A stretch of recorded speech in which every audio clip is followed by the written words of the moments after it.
మాజీ మంత్రి జీవన్ రెడ్డి మాట్లాడుతున్నారు, లైవ్ లో చూద్దాం. మీరు ఎందుకు ఓపిక పడుతుంది సార్? ఏదో నిన్న ప్రకటిస్తే అయిపోతాయి కదా, ఎందుకు మీరు అనుకున్నట్టు ప్రకటించి ముందు పోతే అయిపోతాయి అని చెప్పని మా పాత్రికేయ సోదరులు కూడా ఏది ఇస్తుందో they to have suggested me. అంటే ఇవాళ ఏది ఇంకా మీరు రీచ్ అవ్వాల్సిన అవసరం లేదు, you can go further, you can go head అనే ఒక భావ సూచనలు మా పాత్రికేయ సోదరులు కూడా పొందడం జరిగిందని చెప్పండి. అంటే ఇవాళ ఏది ఇస్తుందో కేసీఆర్ గారి యొక్క నాయకత్వం పనిచేసే ఒక అవకాశం మీరు అన్నట్టు 2014లో నాకు వచ్చింది. అయినా కానీ పొలిటికల్ కమిట్మెంట్తోని నేను కాంగ్రెస్లో కొనసాగింది. బట్ ఇవాళ పరిస్థితి లోపల ఏదైతుందో నేను వ్యక్తిగతంగా కాంగ్రెస్లో ఎదుర్కొంటున్నటువంటి ఒక మానసిక ఇబ్బందులకు తోడు ఏదైతుందో నాకు రాష్ట్ర హితం ప్రధానం కనబడుతుందని చెప్పి, ఎవరికైనా ప్రజా జీవితం అనేది రాష్ట్ర హితం అని చెప్పండి. ఆ రాష్ట్ర హితము ముఖ్యంగా రైతాంగం, రైతు కూలీలు, నిరుపేద వర్గాలు, దళితులు, బలహీన వర్గాలు, ఆడబిడ్డలని చెప్పంటూ నేను విద్యార్థి లోకం అని చెప్పండి. నినాగం ఏదైతుందో కోర్టు వీళ్ళ ఫీజు రియంబర్స్మెంట్ ఏదైతుందో రాష్ట్రంలో చెల్లింపు చేయలేకపోతుంది కాబట్టి మీరు తల్లిదండ్రుల దగ్గర ఫీజు వసూలు చేసుకోవద్దని చెప్పాను. ఎంతకంటే మోస్ట్ అన్ఫార్చునేట్ థింగ్ ఏముందని చెప్పంటారు. ప్రభుత్వం యొక్క వైఫల్యానికి ఇంతకంటే పెద్ద నిదర్శనం ఏముండదని చెప్పంటున్నాను. వీళ్ళు విద్యార్థులనే రాష్ట్ర భవిష్యత్తు, దేశ భవిష్యత్తు అని చెప్పంటారు. అటువంటి విద్యార్థి లోకానికి ఏది ఇస్తుందో ఇవాళ మనము భవిష్యత్తు చూపెట్టలేకపోతున్నాం అని చెప్పంటే పాలన అనేది ఏ విధంగా కొనసాగుతుందో దీన్ని బట్టి మనం ఉంచొచ్చు అని చెప్పంటారు.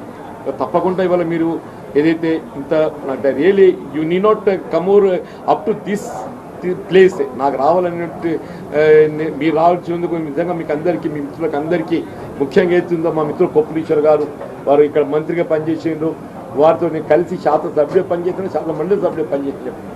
రమణ గారితో కూడా ఏదైతుందో వారు ఎంపీగా ఉన్నప్పుడు నేను ఎమ్మెల్యేగా పనిచేశాను. నేను మీ ఇద్దరం కూడా అయితే చిరకాల మిత్రులము. 93 వరకు అయితే కలిసి పనిచేసినవి. Only 94 he has deferred with me. Only 94 he has deferred with me. తర్వాత వాడు పార్లమెంట్ ఎన్నికైన తర్వాత ఏదైతుందో ఇవాళ వారి ఏదైతే ఎమ్మెల్యే స్థానం ఖాళీ కావడంతో అక్కడికి నాకు ఉప ఎన్నికలు పోటీ చేసే అవకాశం వచ్చింది. దట్ ఎలక్షన్ నన్ను కెప్ట్ మీద మొత్తం రాష్ట్ర స్థాయిలో నాయకత్వం నాకు నిలబెట్టింది ఆ ఉప ఎన్నిక అని చెప్పండి. ఇక సోదరి వసంత జడ్పీ చైర్పర్సన్ ఏదైతుందో నేను ఎమ్మెల్యేగా ఉన్నప్పుడు కూడా ఏది ఇంత గౌరవిస్తుంది కదా అని చెప్పంటే మీరు మీటింగ్ రావాలన్నా మీరు వచ్చి మీలాంటి ఒక సలహాలు సూచనలు ఇవ్వాలని చెప్పాను. Every time she used to నన్ను మీటింగ్ రావాలని చెప్పి కోరేది చెప్పండి. ఇక సాగర్ అనేది is like younger brother to me. Sagar అనేది is like younger brother to me అని టెల్లింగ్. సంజయ్ కానీ, కౌశిక్ కానీ, మేమంతా మిత్రులము. వీళ్ళందరం కూడా వినోద్ రావు గారు, మా దామోదరరావు గారితో మా ఫ్యామిలీ అసోసియేటే. వారి నాన్నగారు వాళ్ళ 81 సమితి ప్రెసిడెంట్ ఎన్నిక కావడానికి ఏదైతుందో నాకు ఒక మైల్ స్టోన్ నాకు అండగా నిలిచాను. ఎవరికి తెలియదు ఇది. దామోదరరావు గారి తండ్రి జీవన్ రెడ్డికి ఏం సంబంధం అని చెప్పి అనుకుంటాను. మీరు కూడా ఆశ్చర్యపోతారు కూడా. దామోదరరావు గారు ఇప్పుడే తెలిసి దామోదరరావు గారి తండ్రి మీకెక్కడ తన్నితో సంబంధం అని చెప్పాను. అంటే the whole relation with the BRS party with every leader I have got అని చెప్పంటారు.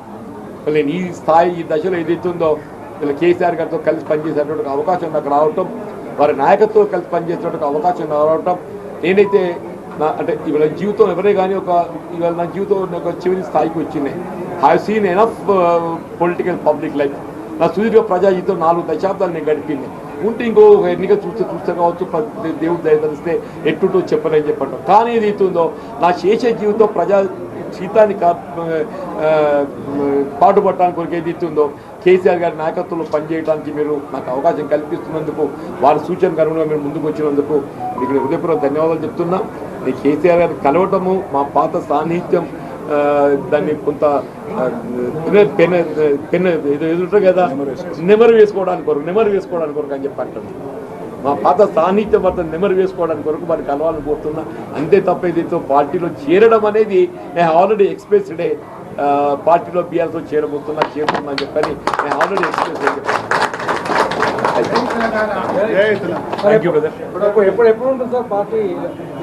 తిన్నపోతూ రుచులు అడగకూడదు.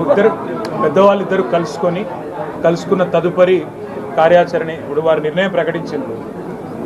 పార్టీలో చేరడం లాంఛనంగా చేరుతాను. కేసీఆర్ గారిని కలిసి కేవలం మా స్నేహానికి సంబంధించిన కొన్ని జ్ఞాపకాలు నెమరేసుకోవడానికి అని చెప్పారు.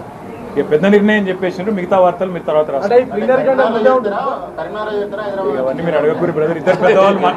పెద్దవాళ్ళు ఇద్దరు మాట్లాడుకొని అన్ని విషయాలు ప్రకటిస్తారు. వాళ్ళిద్దరు మీరు తినబోతు రుచులు అడగకూడదు. మీరు తొందరపడకుండ్రి. ఇప్పుడు వారిద్దరికి ఉన్న అనుభవం అంత కాదు నా వయస్సు కాబట్టి వారిద్దరు కలుసుకున్నాక పెద్దలు వారి నిర్ణయం ప్రకటిస్తారు. ప్రకటించిన దాని తదుపరి వారు ఏ నిర్ణయం ప్రకటిస్తే దాన్ని శిరసావహించడం, దాన్ని అమలు చేయడం మా బాధ్యత. అదే వర్కింగ్ ప్రెసిడెంట్ స్టేట్కి వచ్చాడు. వర్కింగ్ ప్రెసిడెంట్ అంటే పెద్దలు కేసీఆర్ గారు అప్పచెప్పిన వర్క్ను సమర్థవంతంగా చేయడం అంతేనా?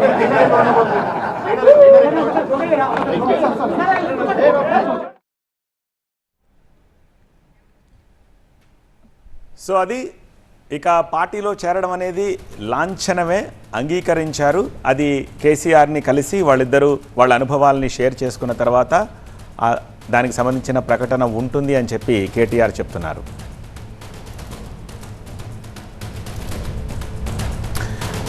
బీఆర్ఎస్లో జీవన్ రెడ్డి చేరికపై పొలిటికల్గా రచ్చ ముదురుతోంది. 40 ఏళ్లు సేవ చేసిన జీవన్ రెడ్డికి కాంగ్రెస్లో తగిన గుర్తింపు దక్కలేదని బీఆర్ఎస్ ఆరోపిస్తుంటుంటే ఆ విమర్శల్ని, జీవన్ రెడ్డి ఆరోపణల్ని ఖండిస్తోంది కాంగ్రెస్.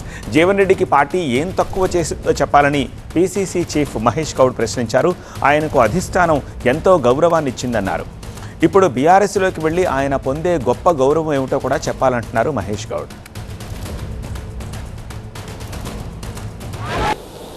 14 మార్లు బీఫామ్ తీసుకున్నట్టు నాయకుడు ఇవాళ ఈ రాష్ట్ర కాంగ్రెస్ పార్టీలో ఎవరూ లేరు. అవకాశాలు వచ్చాయి, కానీ సందర్భాన్ని బట్టి మెదులుకొని ఉన్న పరిస్థితులు బట్టి మెదులుకోవాల్సిన అవసరం ఉన్నప్పటికీ కూడా వారు పార్టీని వదిలినారు. ఆయన ఏ విమర్శ చేసినా కాంగ్రెస్ నాయకత్వం కానీ రాష్ట్రంలోని ప్రజలు కానీ దాన్ని విశ్వసించే పరిస్థితి లేరు. జీవన్ రెడ్డికి పార్టీ ఇవ్వాల్సినంత ఇచ్చింది, వారు కూడా పార్టీకి సేవ చేశారు. ఇది ముగిసిన అధ్యాయం కాంగ్రెస్ పార్టీలో. ఇదే గాంధీ భవన్ వేదికగా బీఆర్ఎస్ పార్టీ మీద, బీఆర్ఎస్లో జరిగిన అవినీతి మీద, ప్రాజెక్టులో జరిగిన అవినీతి మీద మాట్లాడినారు. ఇవాళ కాంగ్రెస్ పార్టీని విమర్శించే ముందు గౌరవనీయులు జీవన్ రెడ్డి గారు గతంలో వారు బీఆర్ఎస్ పార్టీ మీద చేసిన విమర్శలకి సమాధానం ఇస్తే బాగుంటుంది.